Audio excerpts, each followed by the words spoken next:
this is the way I think about it. Software engineers write code that, changes computers. Content creators write media, which changes how people think. So if we can create media that changes how people think, maybe we can inspire society to be more together and less alone. You got to be very careful with the media that you consume because it reprograms you. You have to be even more careful when you're the creator of that. Like I remember watching Will Tennyson, who's a fitness YouTuber, and he talked about this donut shop, and I went there the next day. So you have to be very careful, but there are certain things that I might do that I don't put on camera because I don't want other people to be inspired to do it.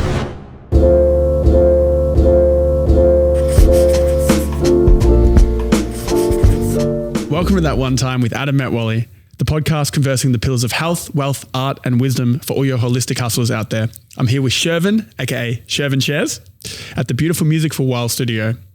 Shervin, welcome to the podcast. Thank you for having me. The idea of biohacking has become more mainstream in recent years, thanks to content like yourself, Andrew Huberman, Brian Johnson, the big three. But it's very difficult to separate frauds from genuinely impactful things.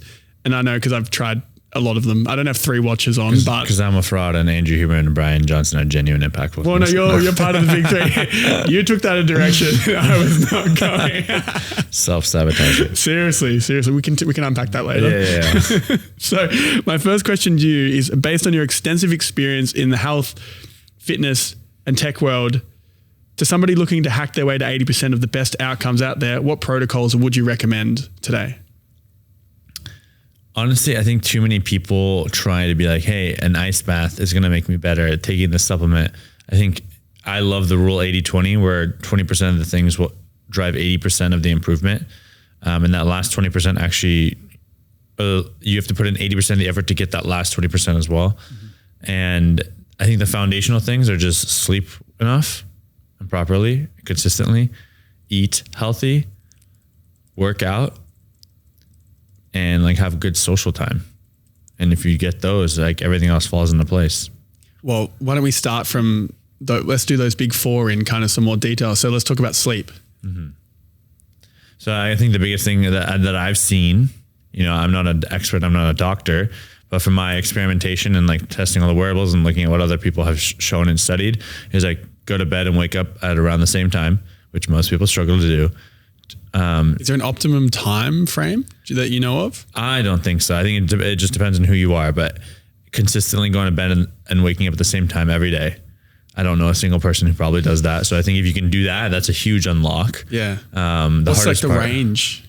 The range is just depends. If you an hour?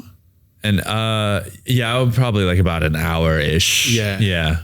The closer you can get, the better. But I would say an hour is a good flexible time period. Yeah. And I think most people just they change their sleep schedule on the weekend. So you're already ruining that. So it's figure that out first before you do a lot of other things. So go to bed at 3 a.m. every night. Yeah. And then if that's your consistent schedule, pick that and make it your schedule. Yeah. And that's one thing. And not drinking alcohol before bed, not drinking caffeine too close to bedtime after 2 p.m. is another big one. And then having a dark room, cool room. Yeah. Those are just basic behaviors, not having your phone in bed. If you kind of do those basic things, I think there's a very high probability that you're going to have a good night's sleep. So what about eating healthy?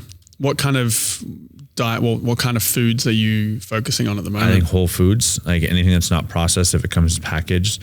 I'm not going to say I'm the best and healthiest eater, but if you can get something that's whole foods, fruits and vegetables and meat and anything like that hasn't been processed and is not in a box, is not in a bag, then it's going to be much better for you. Does anyone do that every single day? I don't think I know a single person who eats whole foods every single day and nothing processed. Except for Brian Johnson. Yeah, maybe him. But even then, his own stuff is somewhat processed, right? He's taking supplements. Yeah, fair point. So it's not perfect, but it's optimal. Yeah.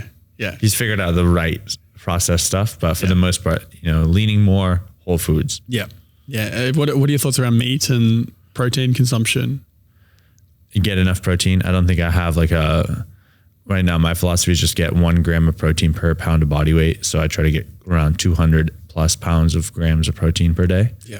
I don't know if I track it every day, but that's kind of the goal. So let's talk about working out. So what's that pillar look like to you? for me, that's like consistently doing some kind of strength and some kind of cardiovascular training and mobility probably. So like at minimum, I would like to get 1 to 2 strength workouts a week and 1 to 2 cardiovascular workouts a week. Oh, really? That's an interesting split. What makes you want to do more cardio than? I would say 1 to 2 of each. Yeah. From like what I've read is like, okay, if you can do 2 zone 2 workouts a week, that's going to help maintain your metabolic fitness. So right there. And then strength training, if I could do 2 a week, I'd be able to hit, you know, whether it's full body twice a week or upper body, lower body twice a week or whatever that is. Yeah. Just as like a maintenance mechanism. Yeah. And when I'm traveling, it's like, all right, can I follow this rule? It's still a lot, 4 workouts a week. Yeah. It could be tough for some people. Yeah, definitely. Yeah. So are you focusing on heavy compound lifts like bench press? Right now, yeah. Squats? So right now my focus is training for a marathon. So I'm running probably 4 or 5 times a week and then doing strength training as much as I can. Maybe it's 2 to 4 times a week. And then it's like, you only have so much time and energy. So it's compound lifts pretty much only. Well, that's 6 days a week. Yeah. Already. Yeah. You only got 1 more day. Yep. Well, it could be doubles, you know, maybe I run in the morning, lift at night, or it's like run and then go straight into the lift. Yeah. Well, how are you going with like, you're not doing that on your long run, surely? Sometimes, yeah. Oh man, you're crazy. You got to be crazy. Yeah. Nice. Nice. When's the marathon? It's like 60 days, I think. April 27th. Cool. Are you, how are you looking? I think I'm pretty good. You've done a few now, haven't you? 2. Okay. Last year I did my first marathon and second marathon. Yep. And this will be kind of my third. I've done London. That was my first marathon ever last year. So what was your time? I think it was 3:31. Pretty good. Yeah. Pretty good. Nice. It was just crazy. Yeah. But I played soccer growing up and then I did like train pretty well. I showed up to all the workouts. Yeah. And I think my body adapted pretty quickly, which is nice. You're a swimmer too? I grew up as a swimmer. Yeah. Okay. So I was a swimmer most of my life, but I also played soccer, basketball, and all those too. Now, when you got such broad shoulders, I swear the swimmer body type is just like jacked as fuck. I hope it's from that. Jacked from birth. Yeah, just straight out of the womb. Literally. So you spoke about zone 2 cardio. So I don't really know much about this. So what is zone 2 cardio and like how much cardio do you need in the zone 2 to maintain metabolic health? Yeah, I guess zone 2 is a very broad and undefined term. Most people will think heart rate zone 2. Okay. But I think zone 2 is actually when you are in a state where your body is producing less lactate than it's not producing more. It's producing just the right amount of lactate where it's able to kind of like recycle that. And be able to manage it.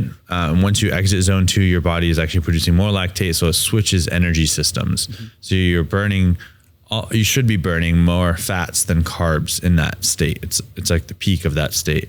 And there's so many different proxies to be like, okay, maybe heart rate can be like a metric that's easier to measure to help figure out maybe we're in that state. So zone 2 is essentially, in a very easy to understand way, is most people I think argue is a conversational pace on a bike, on a treadmill, on a rower, whatever that is, but a conversational, easy, steady state cardiovascular workout. Okay. What do you prefer? You said the bike, rower, or treadmill, or running. Like, is that running? Can you do that at walking? Can you get to zone 2 in a walk? You could maybe. Yeah. It depends on how fit you are and where you are. Yeah. Yeah. Okay. So maybe like weighted vest walking. Yeah, I want to buy a weighted vest. I did a podcast with Kay Tolo a while ago and she was like talking about how the weighted vest walking is amazing. Yeah. Yeah. That's awesome. I just never bought one. But I feel like I have my backpack everywhere with all of my shit in it and I walk around New York all day. Yeah. So I figured that's close enough. Exactly. But I wonder if there's a difference between it being on your back, between like being on your front and like the way your body distributes the weight. And like how you're engaging your core. Yeah. And how it impacts your spine. Yeah, maybe I'll get a weighted vest and have my backpack. Yeah. Look like a fucking nutter. Oh, man. Yeah, I love that. Do you have a preference around those 3? I guess it depends on what like right now I'm running a marathon, so I want to do most of my zone 2 stuff in running. Yeah. But I can't run every day or just like my body probably can't handle it. It's what I've learned. So I bike as like a secondary and then I just started rowing a little bit more. So now I'm kind of like into rowing. Let's go to the Hudson. Yeah.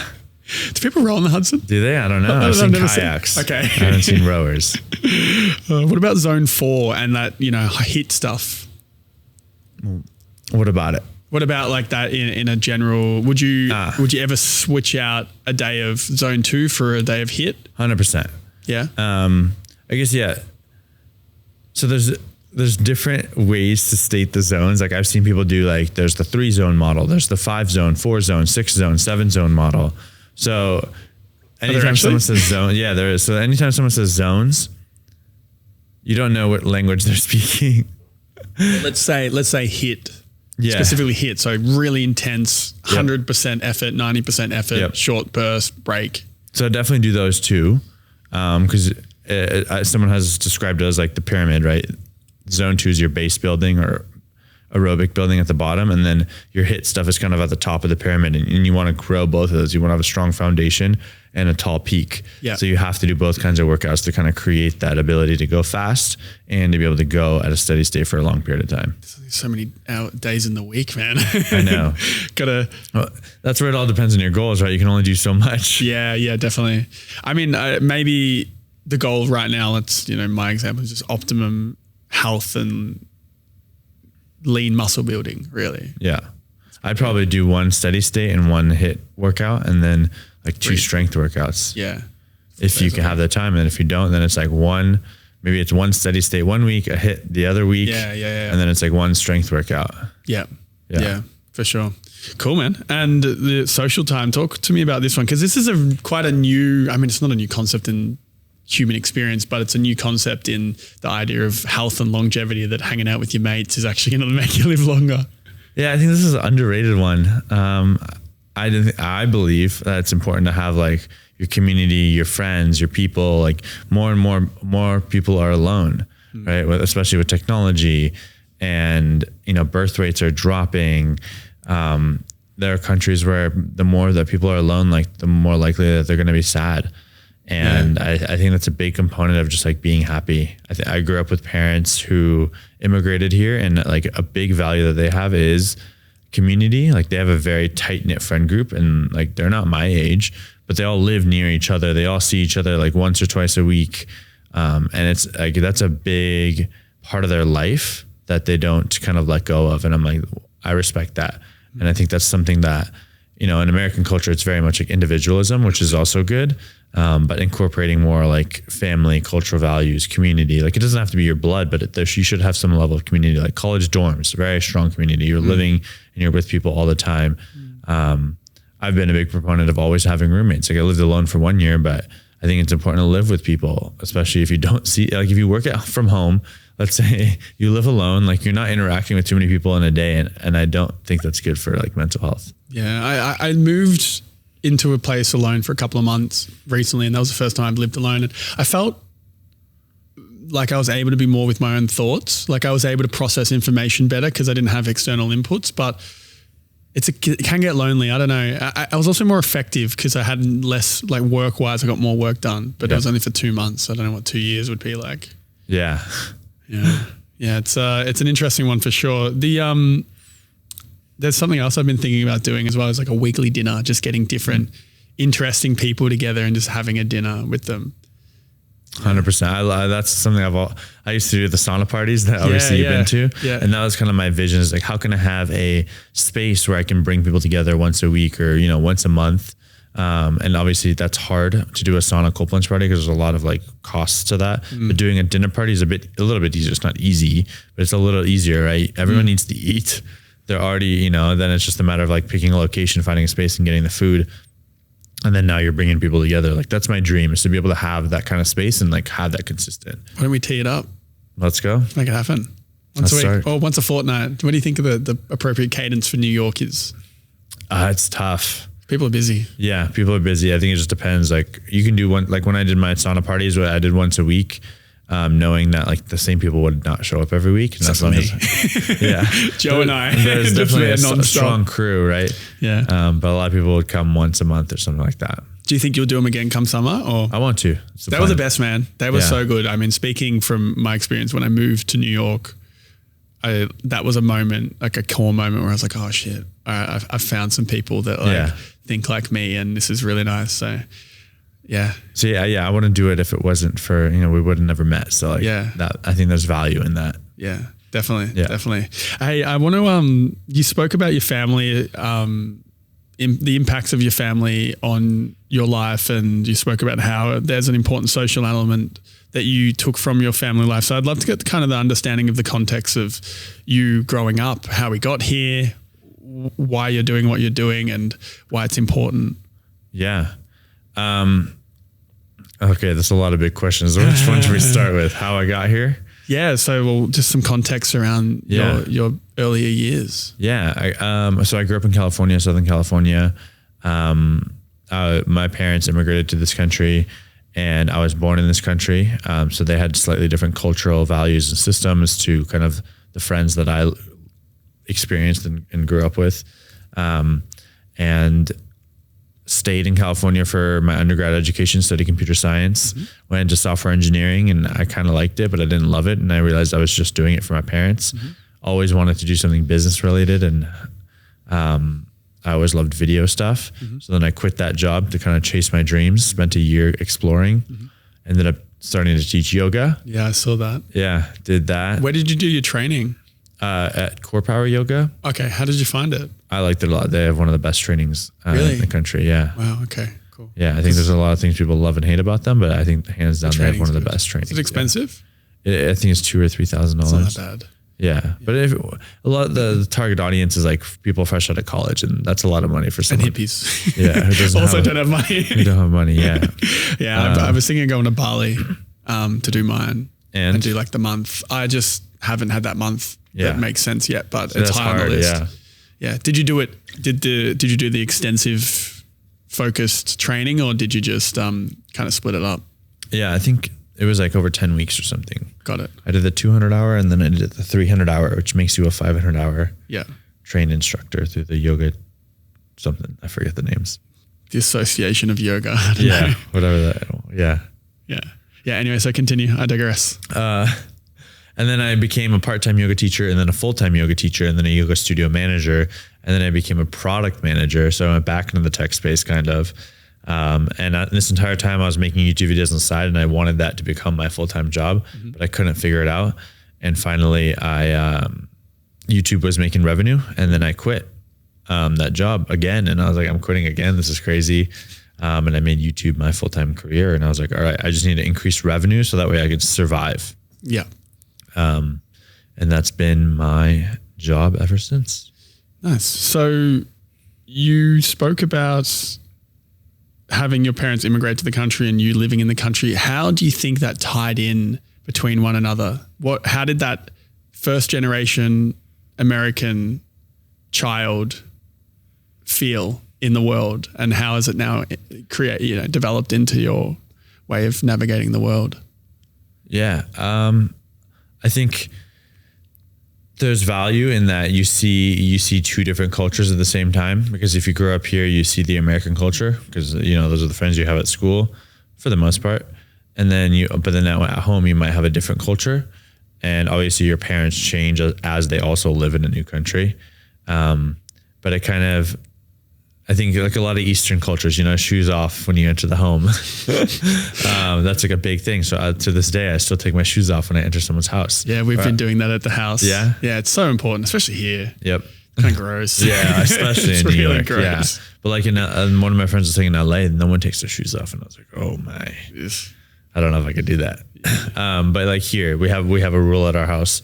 All three of us, I guess we're of Asian descent. We're doing a no shoes household. Yeah.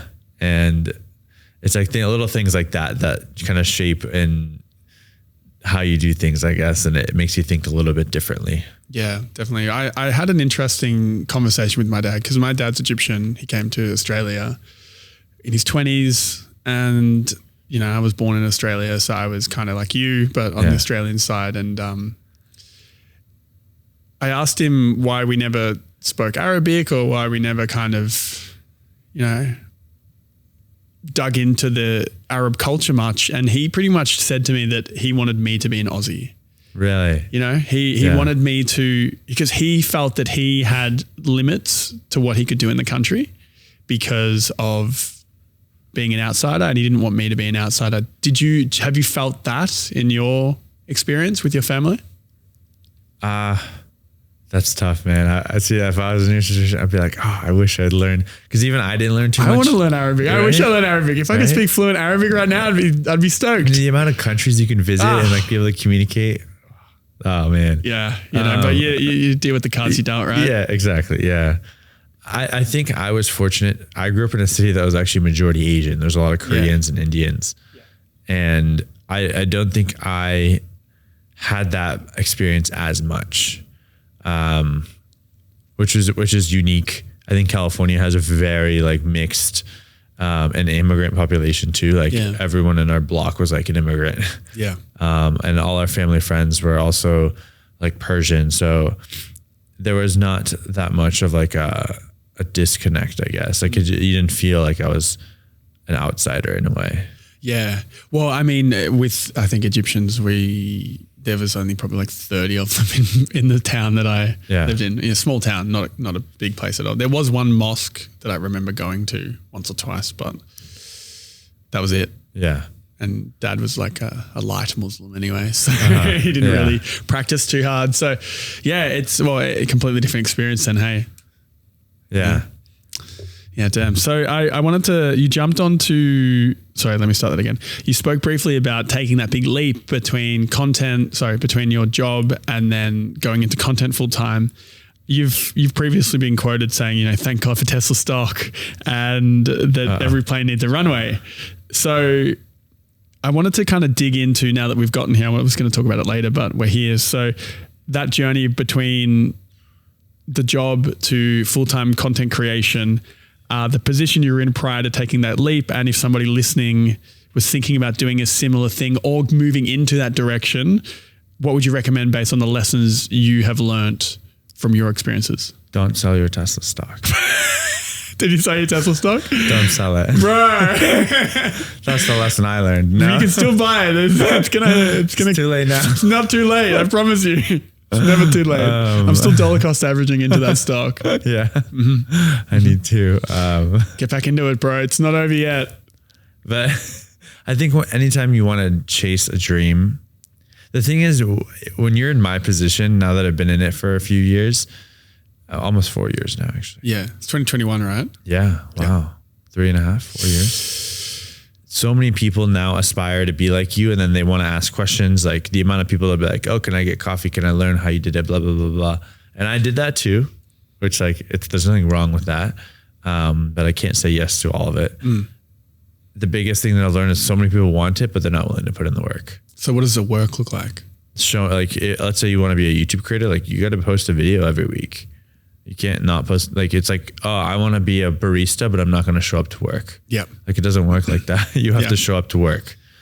And yes, you need a financial runway, I think. What do you think the ideal runway is to go into this career? I would, a minimum a year, I think, if you have a year of expenses in your bank. Yeah. It's different if you're not making any money. That's a bit harder. If you're making some money, it makes it like that much easier. Yeah. Because it's easier to build momentum than it is to like get started. Yeah. So I think if you can find a way to like do it on the side until you make a little bit of money, then it's easier. I think I was making like $1,000 or $2,000 a month before I quit. It's not bad. It's not bad, but it's barely rent in some places, you know. It's not rent for me. Exactly. Yeah. What that was, you had what, like 20,000 followers around that time period? I had 5,000. Oh shit. Yeah. That's a really solid amount of money per subscriber.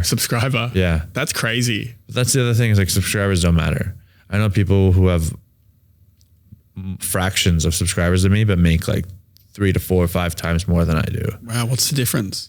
It's your niche. Okay. Like, so I think a lot of people want to be that glamorized, like lifestyle creator, and you can be, but like those are the ones who are going to make the least amount of money. And then they're the people who are making B2B content about how to set up a website on Wix or how to do SEO. And those people are making a lot of money, and maybe they're getting like 500 views a video. Wow.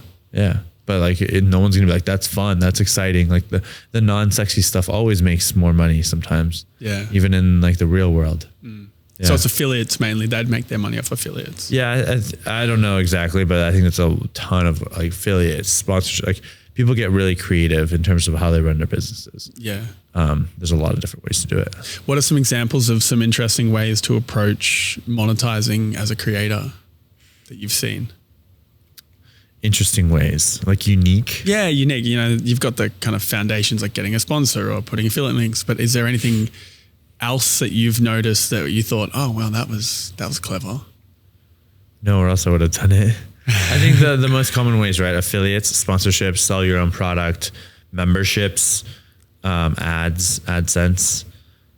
And that's really, I don't know if there's any other way that I know of. If there is, let me know. Yeah. I would like to tap into it. Yeah, for sure. I mean, I guess you could also look at doing consulting for other people. But then, you know, if you're consulting other creators, they've also got no money. Yeah. And the good ones don't need you. So like I've paid for consulting and it's valuable, but like maybe I'll do it for 3 months and then it's like, all right, now you have churn. Yeah. So it's like, that's not a consistent revenue stream. Yeah. And you're also exchanging time for money. So you have to do a lot of research, and I don't know how valuable it can be. Yeah, it's fair. Yeah. Fair. Run me through the impact that Vid Summit had on your career. Yeah. I think it had a pretty big impactful impact on my career because I've been 3 times, I think, and just the amount of connections I've been able to build, just relationships from friends who have referred me to other things or brands that I wanted to work with. Specifically the first one. Yeah. Yeah. What happened at the first one? I feel like you know something I don't remember. What happened to the first one? I don't know. You told me. From what did you research that I forgot? That's so funny. It seemed like it was a pivotal point in you taking on YouTube and meeting connections. And I think one of the things I did is sign up for a course at Vid Summit that helped a lot in terms of like, all right, how do I build systems? How do I learn? How do I analyze and adjust from everything that I'm learning? So that was YouTube systems? Yeah, like YouTube systems, how to like come up with good ideas, validate the ideas, and then just like execute and learn from those ideas. So that was like one piece of it. And then, I think that was probably the most impactful piece, is like taking a course that kind of held me into building systems and like optimizing what I need to do to not make a good video, but learn how to make a good video over time and then continue to reproduce that result. Mm-hmm. Well, let's maybe dig into that a little bit more. So you had the system to come up with the idea, validate the idea as being good, and then learn from those ideas posting, I guess. Mm-hmm. What are some of those key pillars in those 3 components? Plan, execute, analyze, adjust. That was the philosophy. Okay. So you got to create a plan. And I think I followed like a 12-week plan. I was like, all right, we're going to create 4 content buckets and have 3 of those, 3 videos in each bucket. So it was like 4 kind of episodes and inside, or 4 episodes and 3 like shows in each type of format. Mm-hmm.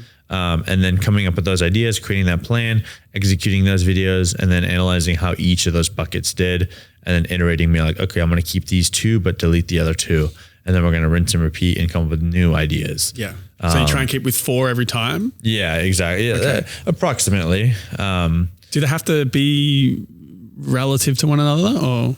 Yeah, like in the same, for the same audience, I would say, but not the same. Like each bucket should have a very consistent style, format, title, whatever it is. Mm-hmm. And then each of those buckets to each other would have some kind of relationship. Like if I'm into health tech, like they all need to be around health tech in some way, but maybe one's challenges and one's like unboxings. Type of thing. So you do a bit of travel content, right? How does that tie into the health tech stuff? I don't know. You just like it. I think I have a problem. I love travel. And my first YouTube videos were about me traveling. I watched the Cuban one. It was really sweet. Oh man. So those are the videos I tended to remove and re-add every once in a while. Yeah, depending on the mood of the week. Yeah. So my very first videos were shot, edited, and published on iPhone. Okay. I didn't bring a laptop with me, and I was traveling for like 2 months. Yeah. And could you still do that today? Can I? Yeah. Why not? Do you think it's... Could I? Does the standard need to be higher in 2025? Absolutely not. Really? The iPhones are way better now. They're way better cameras. They're faster, and the internet's faster. Would you focus on vertical or horizontal? Horizontal. Really? I'm not a short form person. Okay. I don't like the way that I feel after watching short form. You feel dirty. I don't like making short form. I don't like it. I'm Interesting. You're like, I feel do icky. it. Yeah, I'll do it. I'll make it because you have to, but I don't like it. Do you think you have to? 100%. Really? Visibility, getting like, it's almost like top of funnel. Yeah. For brand deals, for people who watch my stuff, it's like another touch point. And like, is it necessary? No, but it's very helpful. So for somebody who hates short form, how are you handling short form? I don't do it. I hand it off to somebody else to do it. How does that look? I'm grateful for my editor. I said, hey, we need to publish a short every day. I trust you. Good luck.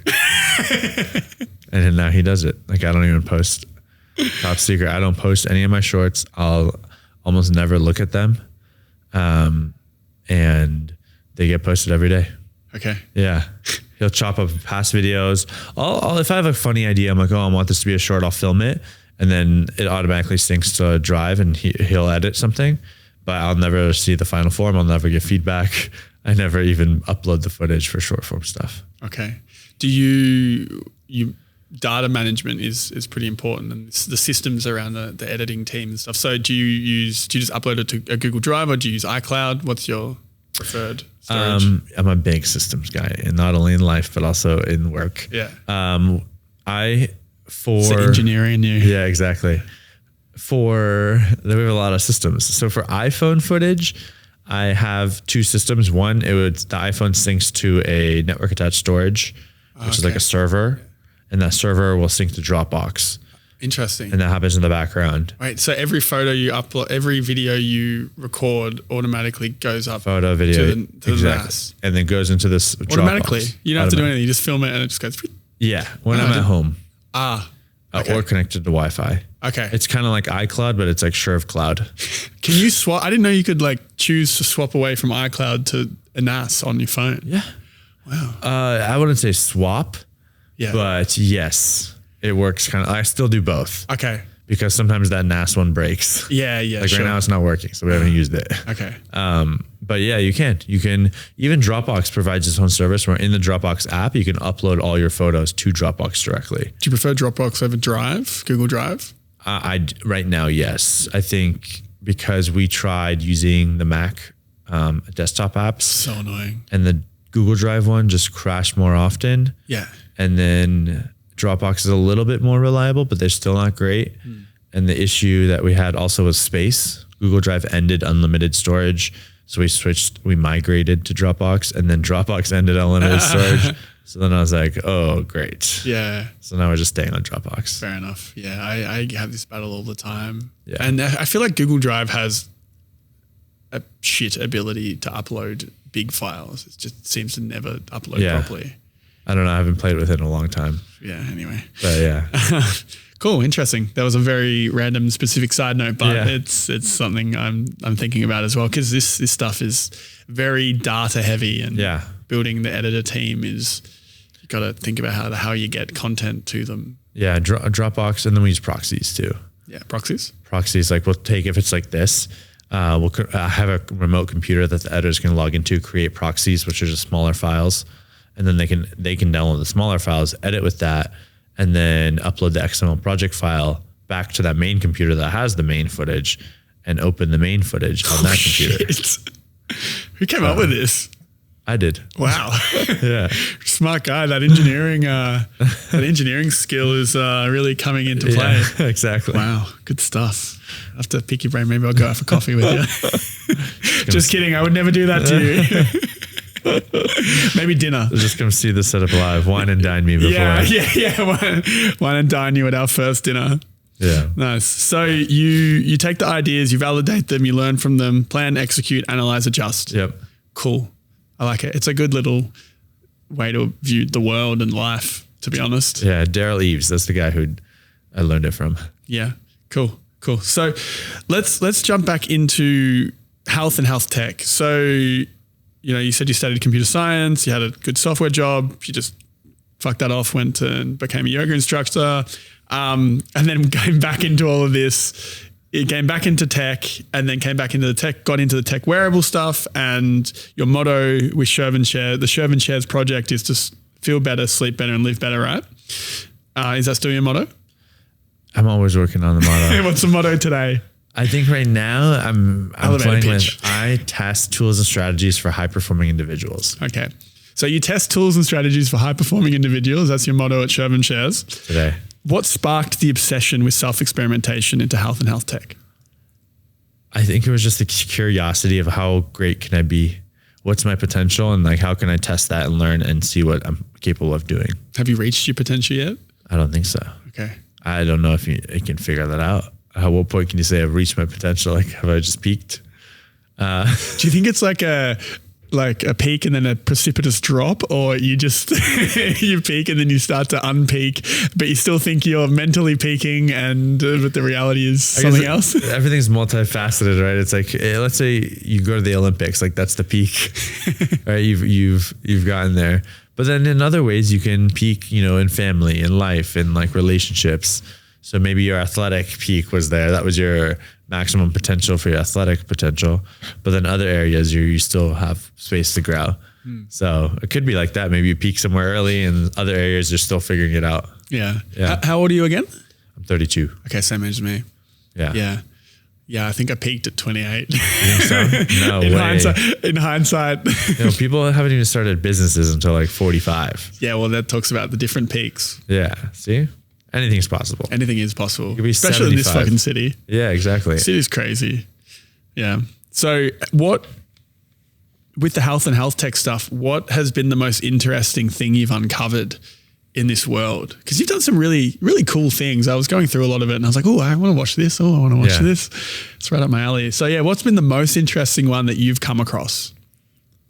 The most interesting. And surprising findings potentially that really shook you.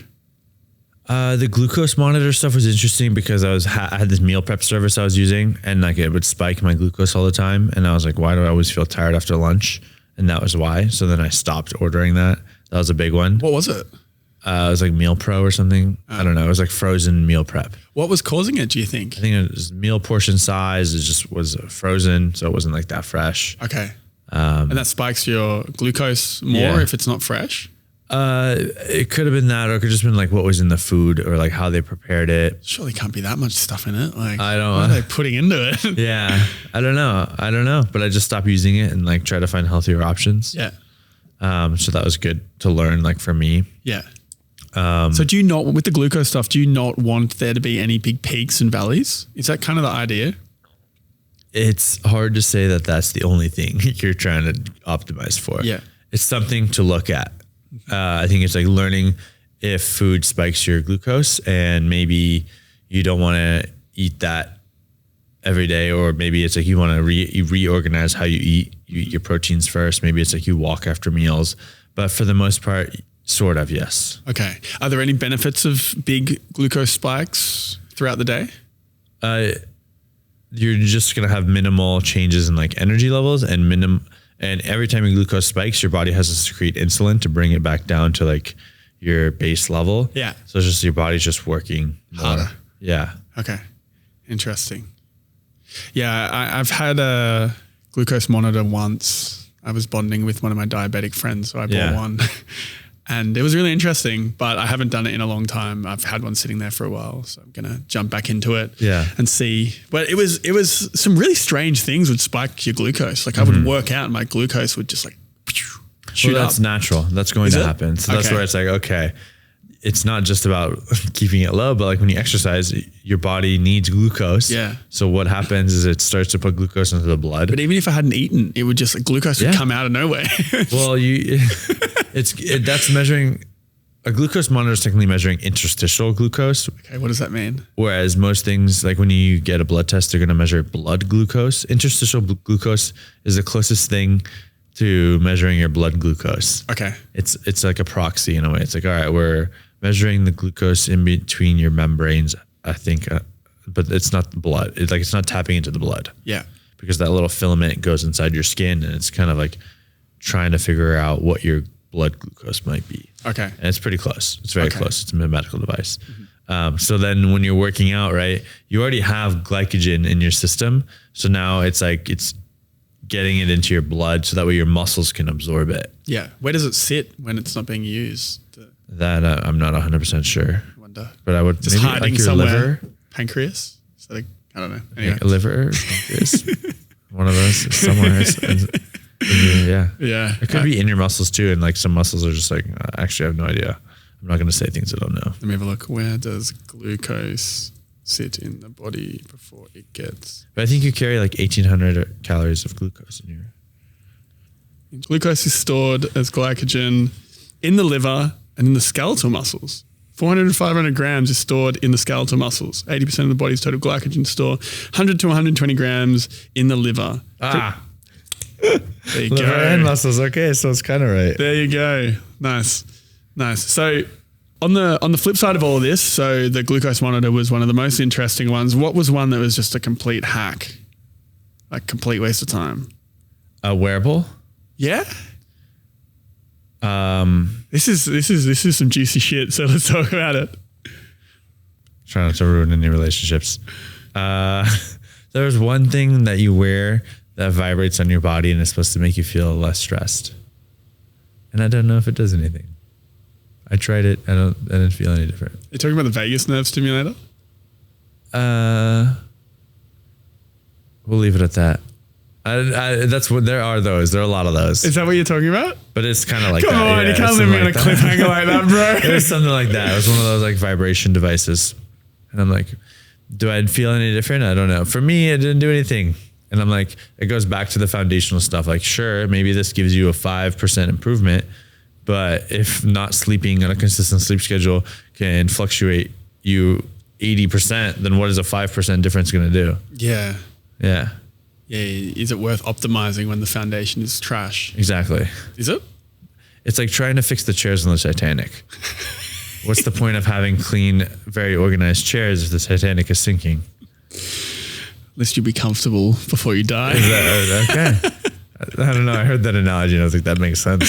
So many people are trying to organize the chairs. They're like, no, we have to have the chairs in perfect order. I'm like, what's the point? Fix the hole in the boat. Shit. Sounds like me cleaning up around me when I've got so many deadlines to do, and I'm like, I'm gonna make sure I eat, and I'm gonna make sure my house is clean, and then I only have 3 hours to do an 8-hour job. Yeah. I wonder what the best way to approach this is. Just focus on the most important thing at expense of everything else, and then maybe the rest figures itself out. 100%. I'm a big believer in that. Really? Just send it on just dial in on one thing. That's where I think Tim Ferriss has talked about this and it sticks in my head is like the lead domino. Like what's that one thing that if you do that, it's going to like knock over everything else. Yeah, I think I remember him saying something along the lines of, what's that task you can do that will make everything either easier or not required? 100%. Is that the one? Is that what you 100%. mean? Yeah. Like my roommate was like, hey, like, should I be getting an agent? Should I be taking on more brand deals? And I'm like, what's your problem? He's like, oh, or what's your challenge? It's not a problem. But he's like, I need to make enough money and I need to make more videos. Like I'm not consistent. And I'm like, well, what would solve all those? That's post consistently, right? Then the brand deals will come in. Like if you do that one thing of post more consistently, then the brand deals come in, you know, the agent offers get higher, like everything else gets easier. Yeah. Yeah. So do you think in your world, that's the most important thing? Just posting, because quality as well, not just like sending it and posting shit. You know, so many people say quality. What is quality? Quality is very subjective. Okay. I believe quality, because there's so many, I think it's back to the zone 2 thing. People, when you hear zone 2, most people are arguing heart rate zone 2, but that's not the real zone 2. And there's so many other zone 2s that one person's zone 2 that they're talking about is different from someone else's. That quality, when most people say quality, it needs to be like high 4K. It needs to be well lit. It needs to have sound effects from a movie. Like that's production quality. Quality is, in my opinion, value. Like, is it providing value? Like when you mentioned earlier, like, oh, can you still edit and record on an iPhone today? Like, or is that no longer possible? I believe you said that because some might argue that recording on an iPhone is not quality, right? But I think quality is value, and value can be production quality, which means using a nice camera, but value is also information and entertainment. So like production value is one, like good lighting, good camera, sure. That can be a point of value, but there's also the entertainment, which maybe you're really funny and like you could set up your iPhone, record it vertically and post it horizontally. And like, that's the worst production value ever, right? No light. But if you have a personality and you're funny, then that's extreme value because you're making someone laugh and like they enjoy that.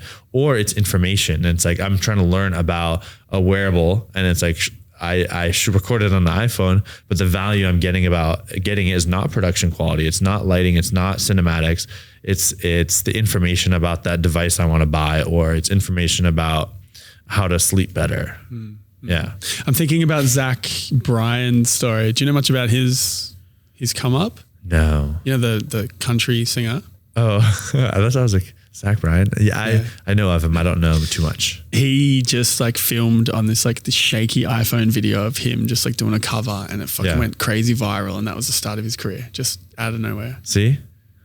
And then I've watched it. It's like the shittiest iPhone clip you've ever seen. Yeah. And then that's where I'd argue the value was not in the production quality. The value was in how that music made someone feel.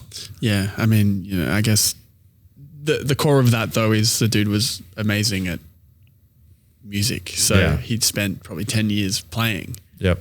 Goes back to that one thing. What's the most important thing? Be a better musician. Really good at music. Yeah. It's like, find that one thing and everything else gets easier. Yeah. Then you don't have to promote yourself. Yeah. And like, it's hard to say, okay, if I spend 10 years on music, like I'll become a famous musician. Like that might, and it might not be likely. So that's where the factors of like, okay, maybe you want to be the most entertaining, but actually your personality is not that good.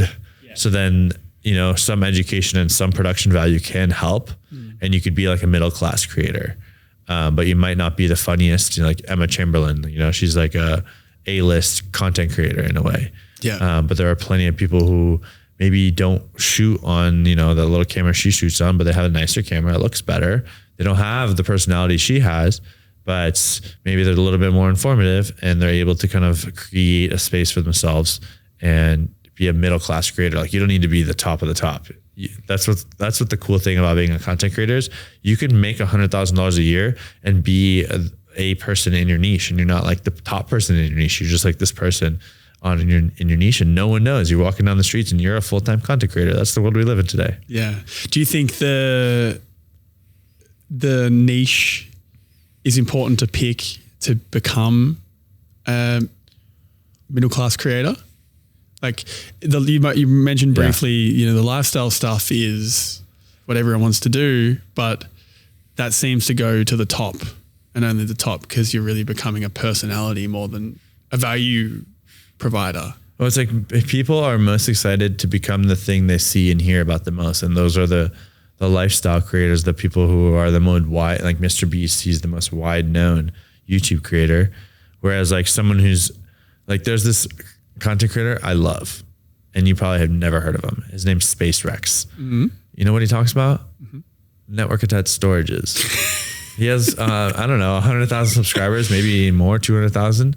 And like, I will watch his videos, and great guy, no personality, extremely monotone, but the information, the value I get out of it is insane. Yeah. He tells me everything I need to know. He shows me on his computer screen, and it's like one camera. There's no multi-cameras. There's one camera and then like a screen recording. And it's like, I'm getting everything I need. And like, look how I remember his name. I love watching his content. And now anytime I need network attached storage information, that's the first guy I'm going to, because I now trust him because I've watched him so much. He's outputted consistently. And I don't know how much he makes, but I'm guessing he does reasonably very well because he provides consulting services. And I think it's like $500 or $1,000 an hour. Oh, wow. And it's like, he's creating content for small business owners. Yeah. Yeah. How do you go about finding your niche, do you think? Depends on goals. Everything depends on goals. If your goal is to make money, then maybe it's finding a niche that is not well saturated, that you would have a better competitive advantage in by being first. If you want it to be based on like your soul, and I think it's hard to just chase money. You will most likely quit. Yeah, that's the challenge, right? I think you have to find something that you really enjoy. Yeah. And create a blend of, I love this and I'm going to be smart from a business perspective. Yeah. And that's what I did. I love technology. I love gadgets, always have. And then I was like, how do I make this like, okay, we can do product reviews. Like that helps from a business side because people are making purchasing decisions and I am helping them make that decision. Did you kind of just shoot from the hip with this and then figured it out as you went, or was this a bit more thoughtful and methodical in the planning? At the beginning, it was very much shoot at the spaghetti on the wall. 8 years of content, barely any money made. Hip shooting. Yeah. Because I did travel stuff, right? Yeah, still doing it. And that's where it's like, I enjoy it. Yeah. And I will always do it. And I like sharing my personality a little bit more. Like I want to build a relationship. I want to build like an online community in a way. I want to be that friend that I never had, to those people that maybe don't have that friend too. That's kind of the long-term vision. Yeah. So do you think there's a value in building your own personal brand and your own personality as a creator, or really focusing on just a niche to begin with? It depends on goals. I'm gonna say that because that's the same question. Like people will ask me, I'm like, okay, if you are a small business or if your goal is to make money, then focus on your niche. If your goal is to build an audience quickly, focus on your niche. If your goal is to have fun, then just make whatever.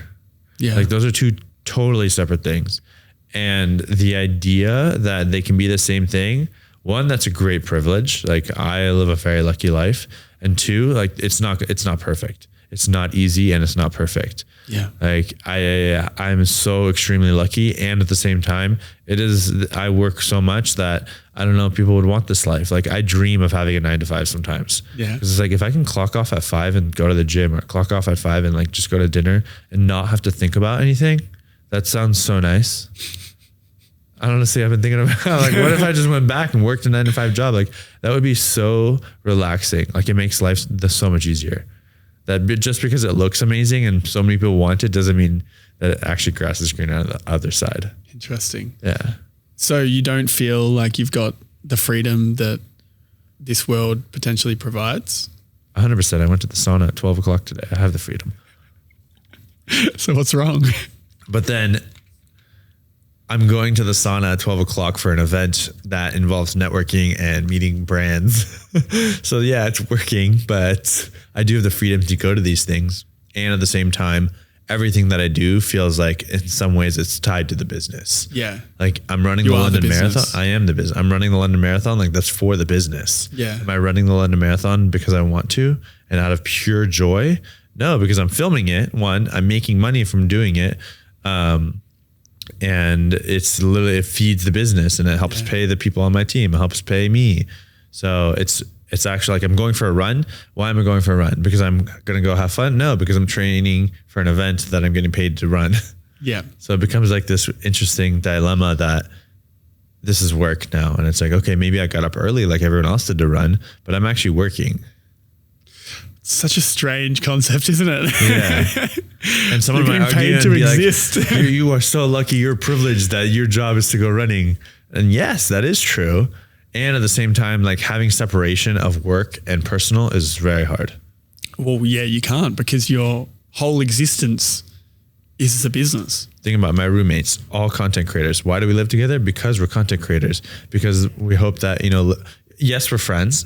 And yes, we love living together and I love all of them and like amazing people. And like, I would hang out with them if we weren't content creators. And at the same time, we live together because we're content creators and it helps elevate and push each other to be better at our job.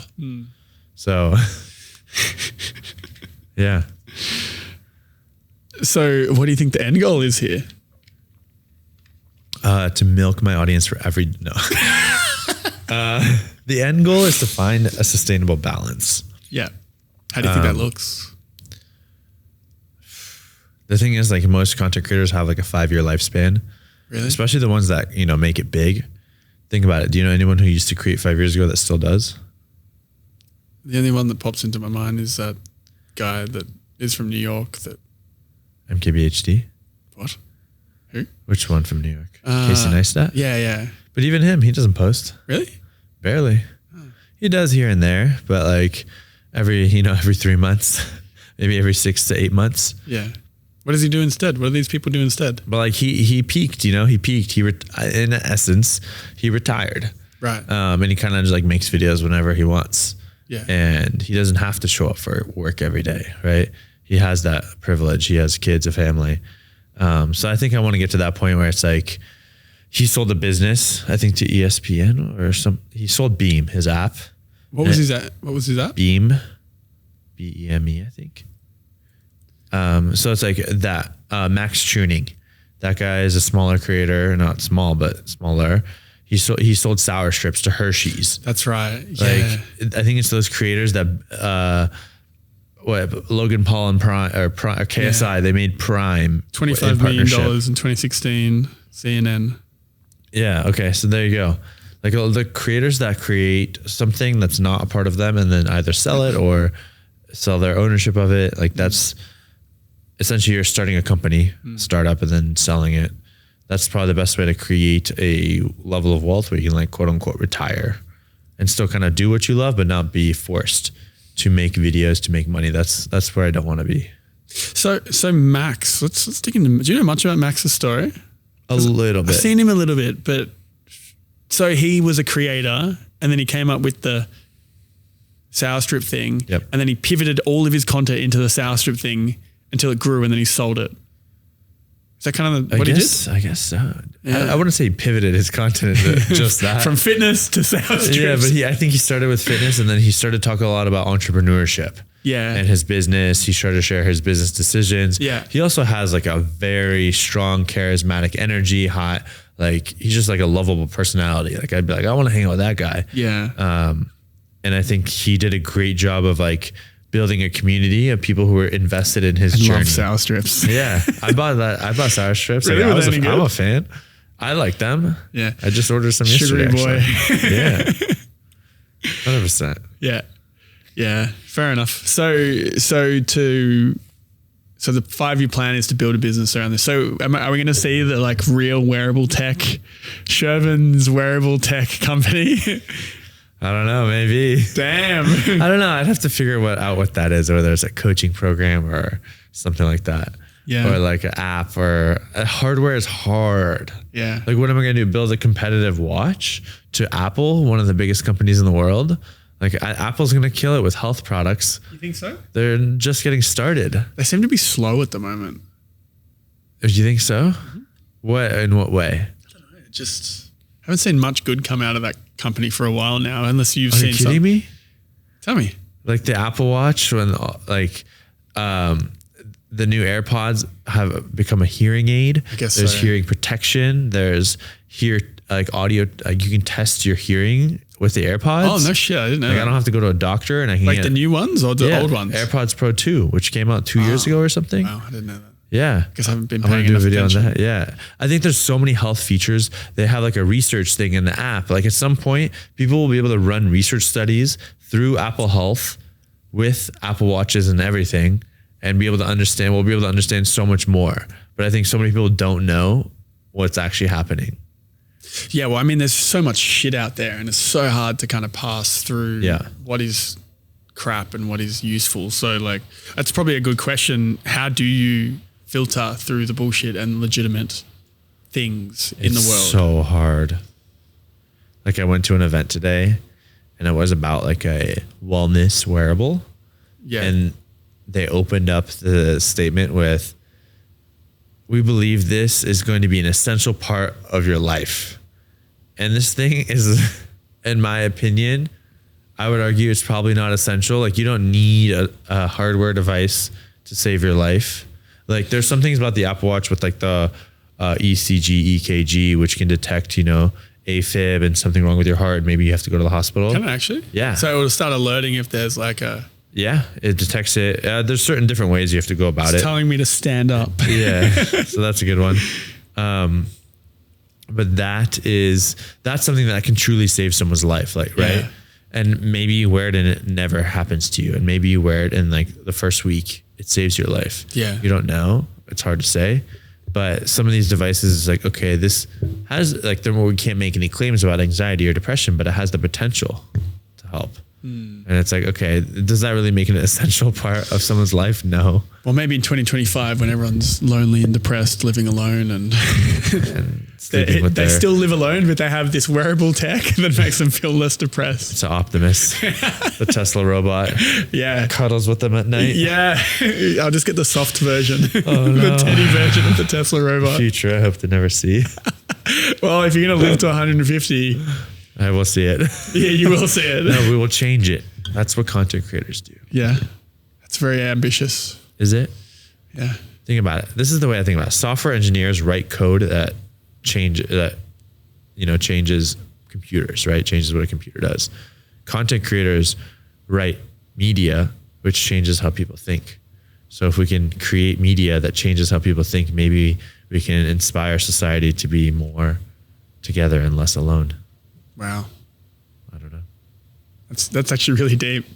No, I'm serious. Yeah. Well, I mean, I guess the idea is that you got to be very careful with the media that you consume because it reprograms you. 100%. Yeah. Well, you have to be even more careful when you're the creator of that.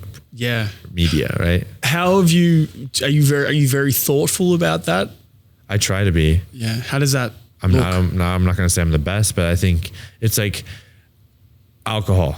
I think alcohol is extremely bad for our bodies physically. Like, yeah, it can be fun to drink, but I don't believe that should be such a common part of our society. Like, there's so many drugs that are illegal, but then alcohol is illegal and just such a big part. Like, let's go out for drinks. Like, it's like a casual thing socially. And I kind of wish it wasn't like that.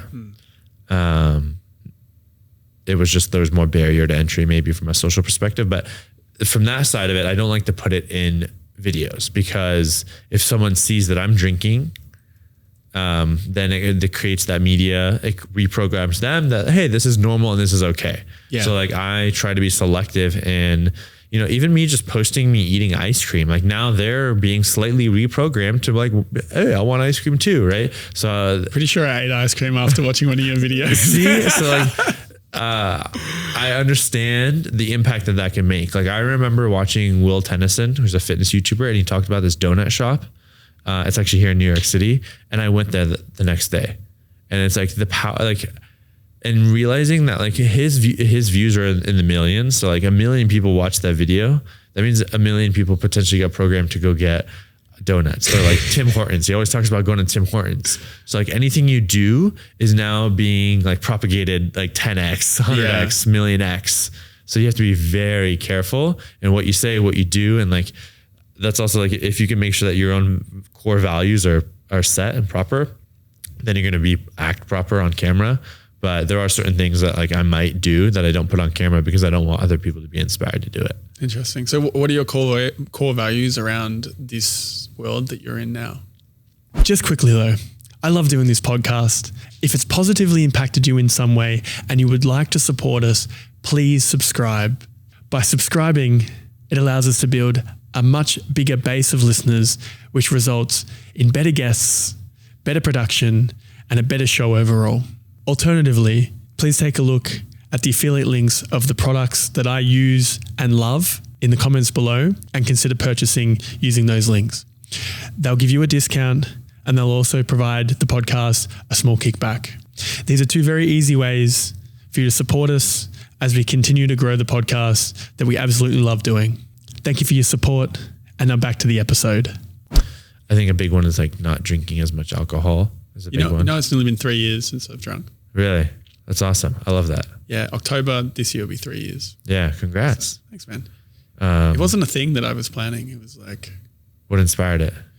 Well, I came to New York in 2022, just had this crazy 4 months between like 2 months in New York, 2 months in Mexico, came back, did a Vipassana, kind of just started to shift my brain a little bit.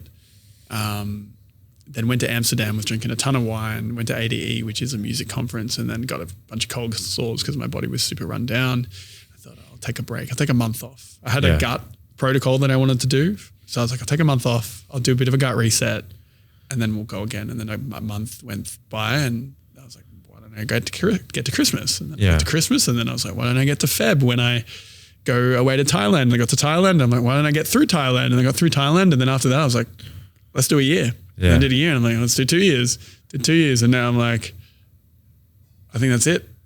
Although I did have a slight sip of a glass of wine, like an expensive bottle of wine. I was like, I'll have a tiny sip. And I was like, cool, this is really nice. Yeah. So, but I haven't drunk. So it seems fine. I'm quite an outlier though. I think like I don't really get caught up in social pressure. Like it's very hard to coerce me into doing something based on saying, don't be a loser. Yeah. Because I'm already a loser. So I'm already here. So it's been easier for me than a lot of people. And also I've been in nightlife for fucking forever. You know, I ran festivals and events in Australia for like 8 years. I've like had a club. I've worked for other venues.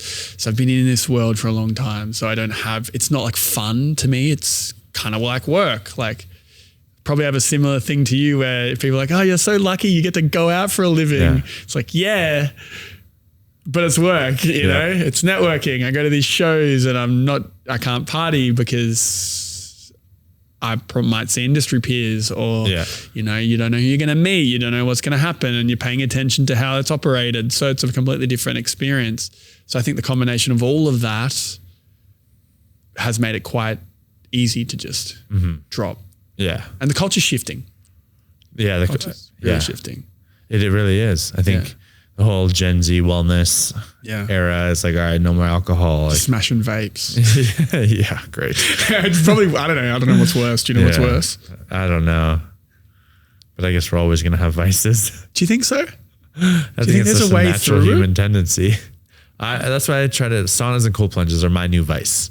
You know, you get a high, it's fun, it's exhilarating, it's different, it's unique, and it's an experience you can do with people. So kind of, for me, it's like if you can fill that bucket, why not do that?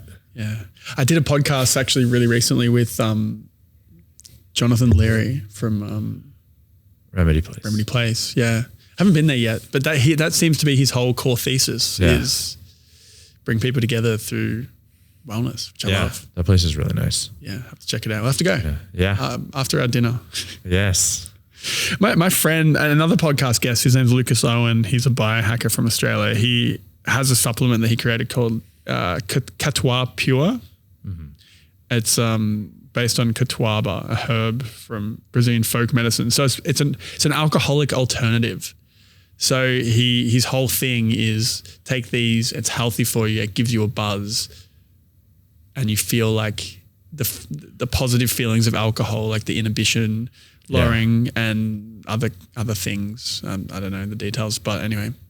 So maybe there's scenarios where these things start to propagate more. Like kava is another one. Yep. I remember I went to a kava bar in Brooklyn. They closed down. No one went. I think then it just becomes you're just chasing down another mind-altering substance. Yeah. Meth. Yeah. What's the difference, you know? How do you think that impacts your blood glucose? Yeah, I don't know. I'll go find out. I'll make a video for you. I did meth for 30 days and this is what happened to my blood glucose. Video never gets That would be a fucking crazy video. Could you even do that? No, I don't know. YouTube would shut that down shortly. Maybe. Yeah, there's someone who did mushrooms. Mushrooms are kind of cute though. Yeah. Yeah, I don't know. That's the tough one. I have no idea. If it's for educational purposes, you might be able to get away with it. What's the difference between that and a documentary from like homeless, drugged out people? Because then you're doing the act yourself for a video, maybe. Yeah, there's YouTube videos on how to smoke DMT. Not talking from personal, experience or anything. Yeah, but yeah, definitely. You get it. Yeah, damn. The vagus nerve stimulator thing is interesting. I bought one after that event. You did. $700 later. And? I don't know. I think I'm going to return it. Yeah. $700. I know. The thing is, like, are you sleeping consistently? Well, somewhat. You go to bed and wake up at the same time every day? Like an hour. Oh, okay. Between like 11 and you 1, exercise 3 to 4 times a week? 4 to 6. Eat healthy? 80%. But then maybe this could help. I tried it and I don't know. Yeah. I don't know if it's, I was feeling really weird when I did it. So I don't know if it was that or like jet lag still. So I've kind of stopped and I've asked for another month on the return policy just to keep trying it. And they were like, okay. Yeah. Oh. Yeah. Cause I'm like, I'm about to return You this. should have brought it. I want to try it. Yeah. Well, Is it on the neck? it's the ear. It's just The like ear in one. the, Okay. in the little. Yeah. Okay. Yeah. Thing. I wonder if that works. Well, why don't you try it? Those things are so hard to measure. Like, how do I know if it's working? Is it all anecdotal?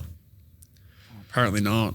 It's the whole thing, isn't it? They've done Studies. Do these companies do their own studies or do they just like pull data from like crappy studies? Yeah, usually I think they do their own studies or pull data from any study they can find, which is hard.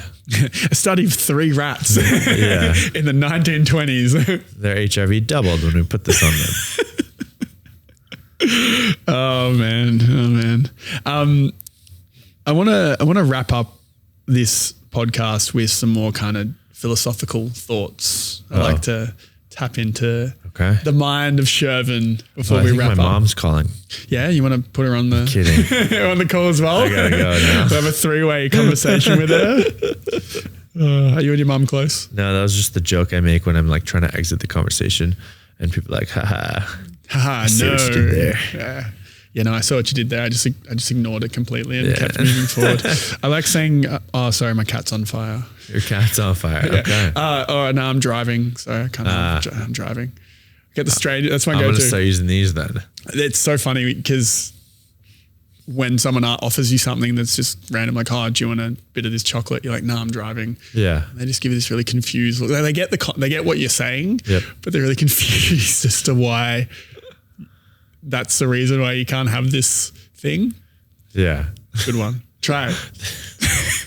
I love messing with people. Yeah, it's so good. It's so good. Well, on that note, what views would you have that would make most people either scratch their head or get angry? I think, the birth rate one. I think more people need to. Fuck. Exactly. Yeah.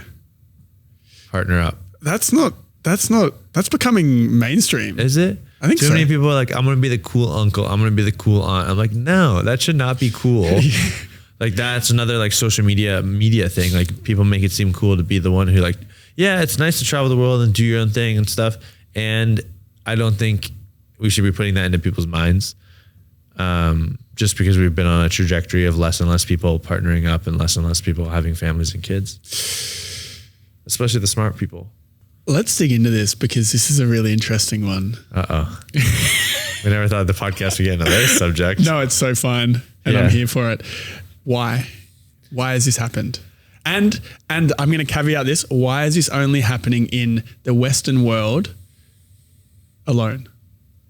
Is Japan considered the Western world? Okay, let me rephrase it. Highly affluent. Yeah. Pretty much. Japan, Korea, also China. US and most of Europe. US and most of Europe. Yeah. All the African countries have like crazy high birth rates. Indian countries have crazy high birth rates. I know Israel has crazy high birth rate. Israel's got the highest birth rate in the world. Do they really? Now. Yeah. So why is it just the West? Yeah. Even China's a good example. China was a weird one though because they were sending it. And then they went one child policy. Yeah, they fucked them and now they've cooked They changed their culture. Yeah. Supposedly they're on track to be like closer to the US in population at some point. Yeah. How long was the one China policy going for? Do you know? They stopped it. I know they stopped it, but how long did that? I don't know. 30 years maybe. That's a whole generation, isn't it? It is, yeah. But why is it in the more affluent? Why do I think? Why do you think? I think it's because privileged people just got too happy, too comfortable. Think about it. When you're struggling, people just got too. One, it's probably more expensive to have. It is more expensive to have. I think it is part like an economic thing. When my dad was growing up, the more kids you had, the easier your life was because they would work on the farm. Did you work on the farm? My dad did. Oh, right. My dad grew up in a village, and it was like, you knew that some of your kids might pass away because of complications. Yeah. And then the more kids you had, the easier it was that they would take care of you and that they would be able to work. So 51 years on the one China policy, by the way. 51 years. 51 years. 1972. And then, 51 years. That's crazy. Yeah. But yeah, I think I forgot what I was saying. You were saying that like having lots of kids back in the day was better. Yeah, it was your finances. You make more money with more kids, and now you make less money. Like you lose a lot more money with kids. So you're incentivized not to have kids. So that's probably the first layer. And then the second layer is like culture has become more common. Social media, the internet, dating apps have just made it easier.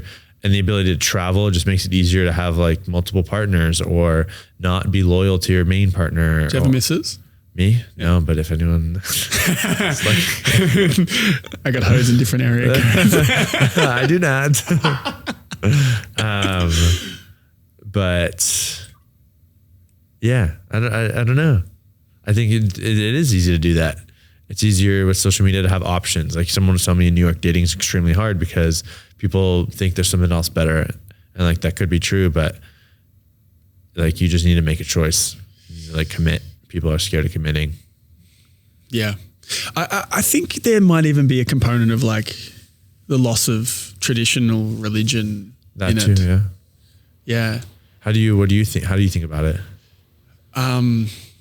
What's your opinion and belief on it right now? Because it can change.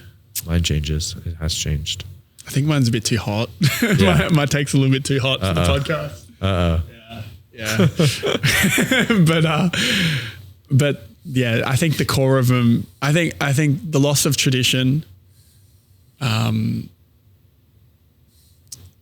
cost of living, whether that was done on purpose by some string pulling elites or whether it was just bad luck or the unfortunate consequence of late stage capitalism. I don't know. Like you depending on the day and depending on what rabbit hole I've gone down, I can change my thoughts on that. But you know, I think the foundations are there and what you're saying. Yeah.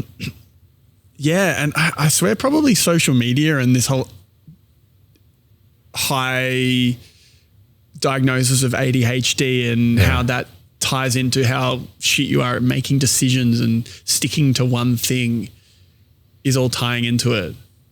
Yeah. Yeah. But what do you do about that? I don't know, go to a fucking farm and but yeah, actually there's something funny. Like I'm from a pretty small city, like a couple 100,000 people, right? I missed the boat on getting married to anyone worth getting married to in my age cohort in that city, because people date and then in the early to mid 20s, they're buying a house because they can, because it's like not that expensive to do so. And then what's next? They fucking have some kids. But I was like traveling and I was, you know, had these aspirations of more, and the probably mid 20s girlfriend that I did have that I would have married, you know, I've shit the bed with. So it just didn't play out that way. But I would have probably gone down that pathway. I'd already bought the house, had the girlfriend. And because that relationship didn't work out, and then COVID hit, it was like late 20s gone. After my late 20s, all I want to do is travel. I spend 2 years traveling. And then I go, I want to move to New York. Now I'm like 32 and I've just started in a new fucking continent. Again, so if I was to say, I meet a girl and I want to get married, it's like, well, fuck, like, yeah, I would love to get married and have kids right now, but how would I logistically do that? Yeah. I got some stuff to figure out. Yeah. Move to Connecticut. I don't know. but then also is that just crazy way of thinking about it because we have this standard that we want to keep that actually isn't reality. Yeah. Like you just move somewhere else, it's cheaper. Yeah. So that's my experience, but everyone's getting married and having kids in these small places. So I think these big cities that have a lot of people that are entertained and distracted and there's so many options, and there's all, they all probably tie into one another. Yeah. Well, one thing I heard is like in New York, at least maybe some major cities, your 30s are more like your 20s. It feels like it. Yeah. It feels like it because it's still a fucking playground, man. Like it's like I don't know about you, but you know, in my early 20s, you couldn't really like afford to do anything fun. Right. But here now you kind of got a little bit of money. You can like travel a bit. You can go out. You can meet people. You kind of switched on so you can have good conversations. It's like super fun. So much fucking fun. Yeah. So yeah, it makes sense that the 30s would be like the 20s. Mm-hmm. A bit more curated possibly. Yeah. A little more money. A little bit of money. Some money actually instead of no money. Yeah. Some money. Yeah. I mean, depends. Depends. Just sell your sour strap business for $500 million. Exactly. Sour strap wearable. It's a wearable that you can eat. Yeah. Anyway, it's a very we can talk about that over dinner one time without cameras. There we go. Because it's a super interesting off the record. Yeah. For now, become a political commentator. Fuck. Sounds horrible. What's the biggest thing over the last 2 years that you've changed your mind on?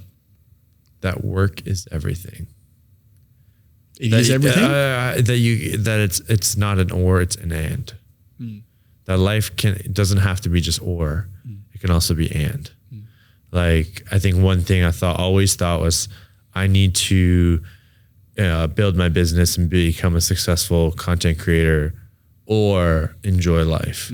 I need to be, have my career figured out or find someone to be in a relationship with.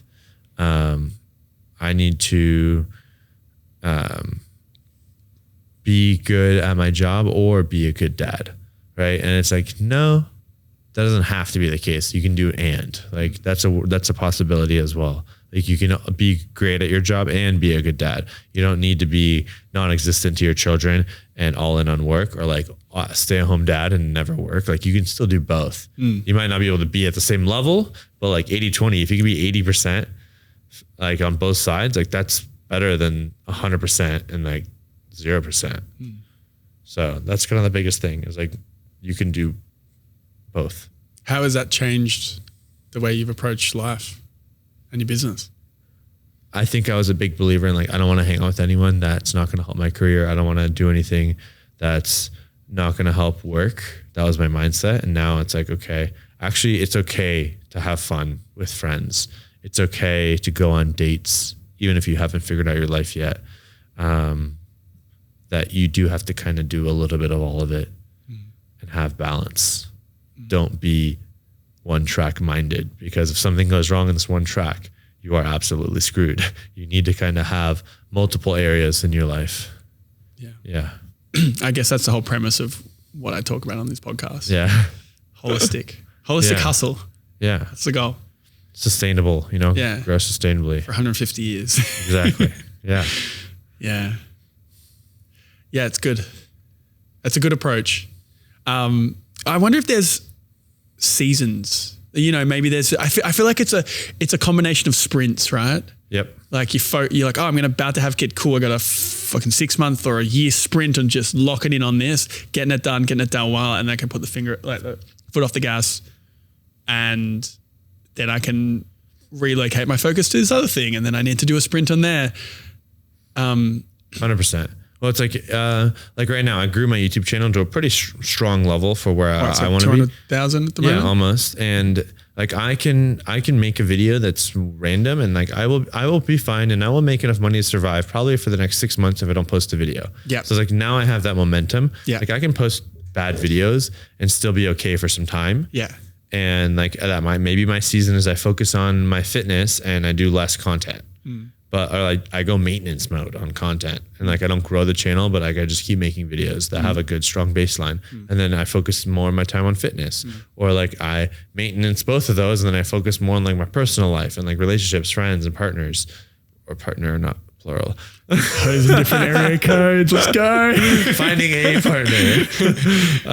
So it's like that could be the focus. That's where I'm accelerating in parts of my life. And that's the season. And then maybe I figure that out, and then it's like back to work. Yeah. Maybe it's like, okay, I found that I want to have kids. So now like work is here, and that's like, all right, let's bring work down and focus on kids, whatever that is. I think those are the seasons. You're always going to have all of them, just have different tiers of them. I think underlying that is a really important point, which is you have the idea in your mind that whatever you focus on, you can make good. Yeah. You know, there was no component of that said, oh, this might not work out. It's like, no, this will work out, but I just need to put my energy into it. Yeah. Which is a very, very powerful attitude to have about the world. Mm-hmm. And it's great. Yeah. Yeah. Cool. It's funny. There's this guy named Leon Hendricks. Have you heard of him? I know the name, but I don't know why. Creator. It's funny. I attribute me quitting my job and going all in on YouTube to him. And I also attribute that and mindset to him. I remember him talking about it in a car drive once home from Vid Summit. And he was like, you can do and I was like, really? Oh, wow. Yeah. And like, those are some big life changes. Attribute to that guy. I never told him that, but I probably should. Text him after this. I will. Do it. Sick. I mean, I think I actually knew that from researching it. Did I say that in my videos? I'm like, why do I know this name? It's because of you. Yeah. I saw this reel from Alex Hormozy, and I don't know how legit it was, but I'm guessing he's pulled the data from somewhere. And he was basically saying that on average, a single person earns less than a married person who earns less than a married person with kids.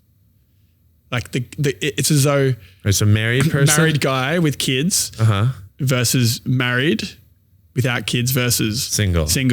That's the tier of money. So basically the point of it was that having kids, getting married makes you more money. Having kids and being married makes you the most money. Yeah, but the point of it in the piece of content was that having things outside of yourself as a man to focus on or to work for makes you work harder, work smarter, and it's not necessarily a negative. It's a positive driver to make you grow into a better man that can do more and be more effective in the world. And then also you got some kids, which hopefully is a good thing. You know, hopefully you don't hate them. I would 100% agree with that, considering I've been married and I've had kids. Actually, but I have heard that from a lot of people, and I've always been like, so if I do get married, I think I do understand the philosophy. It's like, let's say you are married, you have someone to go home to. Now it's like, I need to get my work done in this time period. Yeah. Prioritize. Yeah, you're not fucking around. You have kids, you're like, I have to go drop the kid off at school and I have to go home to my partner. Like, all right, extremely prioritize. Yeah. So maybe that's what I need. At Shervin Shares is my Instagram. You can fly to Las Vegas tomorrow. No, I'm kidding.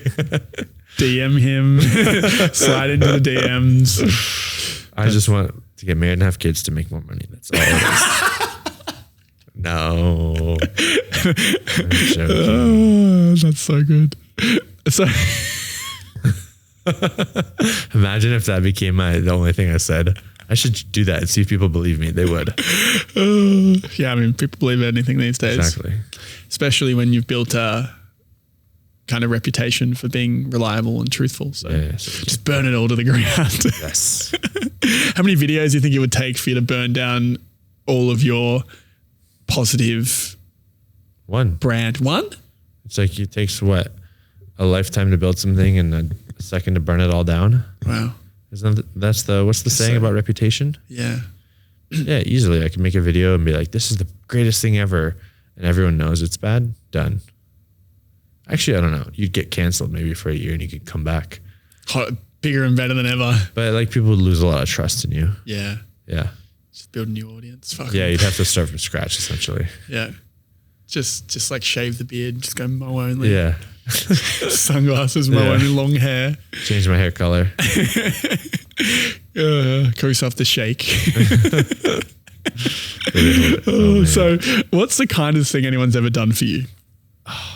Let me sleep on their couch. You know, Joe let me sleep on his couch as Really? well. Yeah. What happened? I think when I was in my 20s, I traveled a lot, and so many people that like I did not know. They were friends of friends. They let me sleep on their couch, and I was like, I can't afford a hotel, and they just let me sleep there. Like when I used to come to New York a lot, I had a friend who lived here. She'd let me sleep on their couch every time I came. I come once a year, and I was like, this poor kid, no job. Like I did a challenge. I spent $200 living a week in New York, drank Soylent, and sleeping on a couch. Really? And like, yeah, I'm pretty sure like she would buy me dinner or food sometimes, or like the groceries, and like I didn't pay for much. And I was like, that's so thankful. I'm so happy. Yeah. How has that impacted how you show up for other people? Now I try to give back if I can. You know, people want to stay in New York. Like, I bought 6 couches. Here's an air mattress. You know, yeah. Here you can sleep in my closet. If I can give back in that way, I definitely do. Yeah. Well, the reason why I'm in this city is because of Joe. Like we barely knew each other, maybe like met each other twice, and he just like let me stay on his couch, and that ended up being like a few weeks, and I fell in love with the city and found a place, and then it just set the foundation to move. So it can have a lot of impact. See, I love that. Yeah. Shout out to Joe, the editor. Yeah. Like they can change someone's life so much. It fully has. Yeah. This was not part of the plan. Yeah. See, in any way. And here we are in a studio in New York talking shit. Look at that. I think give without expectation whenever you can. Yeah. I think that's the biggest thing I try to do. If it's not going to take too much away from you financially, time, whatever, then do it. Like, cause it can have immense value for someone else sometimes. Yeah, definitely. So wrapping up, if you could only recommend one book for somebody to read over and over again for the rest of their life, what would it be? I'm going to pick the 4-Hour Workweek again. How many times have you read it? Once, yeah, twice, same. maybe. I don't know. Flip through the pages. Yeah. Do you think it's dated now? I don't know. There's a lot of things that are just like systems, like basic foundation, first principles type thinking. Yeah. That I think is valuable. Yeah. Yeah. What did you take out of it most? I think, like, for example, lead domino mind. Like, there's a lot of mindset ways of thinking that I took from it. It's like, even at some point when he was building a supplement business, he was working so hard for not much value. He's like, why am I doing this? Like, how can I cut back and just do the most impactful things? So it's just like these mindset principles, ways of thinking, systems that you build in your life to make things easier. Like understanding that most of us are lazy. Like I'm lazy. So it's like, how do I operate and do things still while being lazy? Yeah. Yeah. Yeah. I read it once too. And one of the big ones was the VA. So I've had a VA ever since, and she does the most random shit for me. It's so funny. Yeah. The most random stuff. It's great. Yeah. See, like I have VAs on and off. I haven't found a good one, but I've been working with this chick for like 3 years, 4 years. Really? Yeah. Yeah. She just like remote. Yeah. What does she do? It's just like, she raises invoices for me sometimes. She'll like book shit, like book dinners and random flights and shit.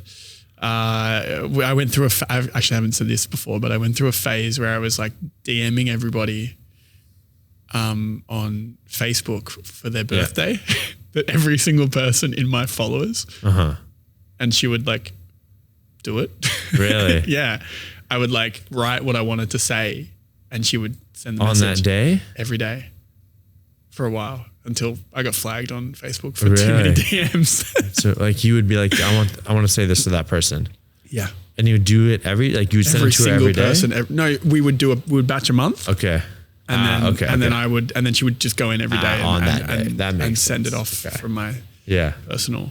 That's so funny. So random shit. Yeah. She helps with the podcast now. Like she does, you'll get an email from her. Okay. You'll be like, hello VA. That's so funny. Yeah. What else? There was also the learning to get rejected. Rejection therapy. Go to the shopping mall and ask for a discount or whatever. Yeah. So there's so many things like that are so valuable. Like that's timeless in a way. Yeah. Yeah. It's a good one. It's a good book. Yeah. It's probably worth reading again. Tim Ferriss was actually my first podcaster that I listened to. Yeah. And if not for him, I wouldn't be doing this, because I fell in love with the podcasting medium off the back of those long form interviews that he was doing. And then that just sparked into the rest. So that's crazy. Impactful guy. Yeah. He's changed a lot of lives. See the power of media. Yeah. The power of media. Reprograms humans. Yeah, definitely. For better, for worse. Yeah. Hopefully for the better. If you could know the absolute truth to one question, what would it be? What day am I going to die and why? Really? You want to know that? Yeah. Why? Then I can just do whatever I want. Would you avoid that day? No, I'd live my life until that day. Were you going to do it anyway? Well, like I would just be like, okay, well, I'm gonna go skydiving because I know I'm not gonna die.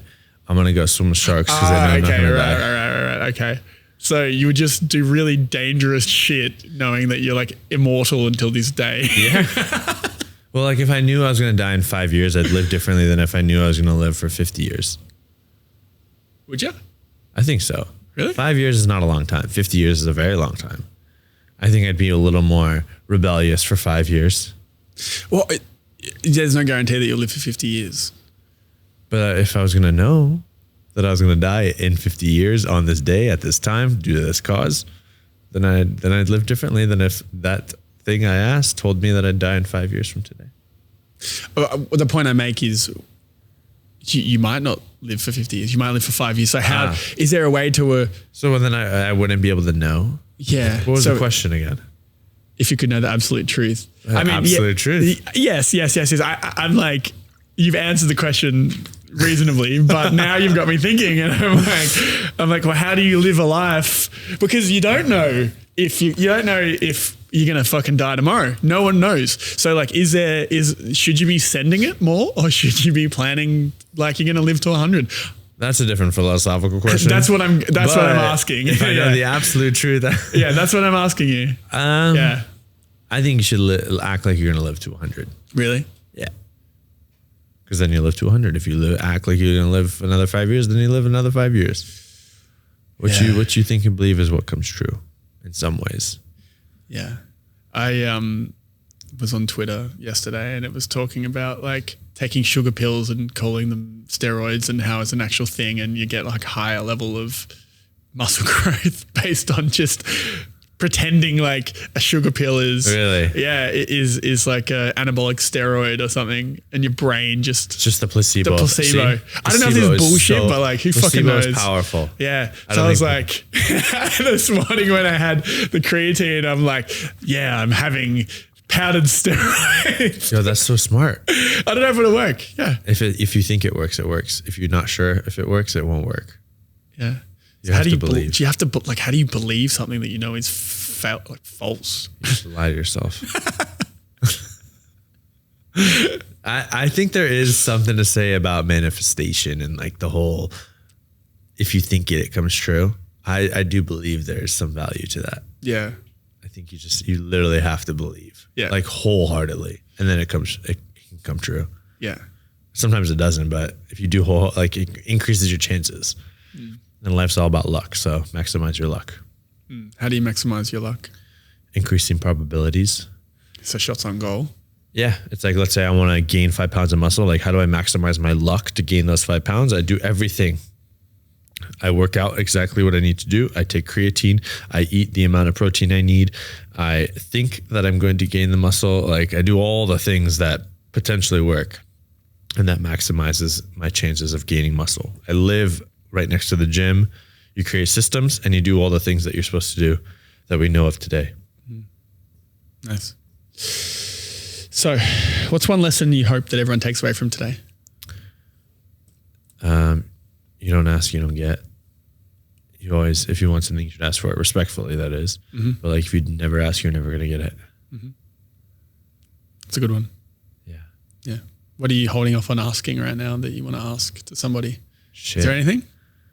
There is. Yeah. But I can't put it on camera. Can you tell me off camera? Maybe. Okay. Why don't you do it? How do we get you to do it after this? I guess it's fear of it. It's fear of rejection. Anytime you ask for something, there's a fear that you might not get what you asked for. What's the consequence of that rejection? Death. No, it's just disappointment maybe. Yeah. Yeah. If it's just like you get sad for a day maybe.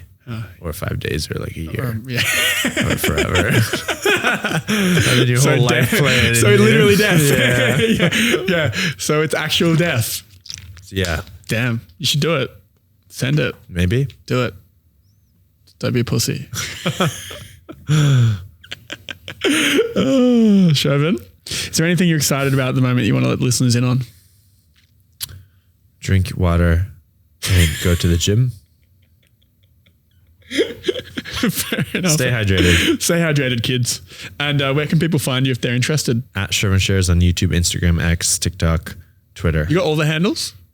That's good. Yeah. Like, that's good. Keep it consistent. Yeah, I've tried. I can't. Someone's got Pick a new name. Fuck. And my last question for you is, what do you think the meaning of life is? 42. Okay. Thank you, Shervin. Appreciate you coming on the podcast. You're a legend. Thank you. Glad we are connected. Yes. And I'm looking forward to our dinners. Our dinner. Let's go. And if you've enjoyed this episode, please go to YouTube and search That One Time with Adam Metwally. Click subscribe, like the video, and leave us a comment. Until next time.